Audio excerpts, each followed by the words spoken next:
Hello everyone, তোমরা সবাই কেমন আছো? দেখো, মামার বাড়ি চলে এসেছি। আর এই যে প্যান্ডেল হয়ে গেছে, গেটটা বেলুন দিয়ে পুরো ডেকোরেশন করা ছিল।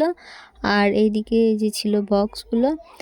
আর ভাইজিকে দেখো আশীর্বাদ করে নিচ্ছে, প্রথম মামি, তারপর মামা, তারপর সকলে একে একে করে নিল। সবাই করে নেওয়ার পর এই যে দেখো ভাত খাচ্ছে আর খুব কান্না করছে। তাই যাই হোক করে ওকে ভাতটা একটু খাওয়ানো হলো।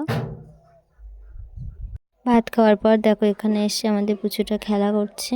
তারপরে আমরা চলে গেছিলাম খেতে। এই যে পায়েস দিয়েছে, লেবু, শাক ভাজা, বেগুনি ভাজা, বাসন্তী পোলাও, আর এই যে পনির, সাদা ভাত, ভেজ ডাল, শুক্তো, ফুলকপি রোস্ট, মাছের ঝাল, চাটনি, পাঁপড়, দই, চমচম, রসগোল্লা, আর ছিল হজমালা।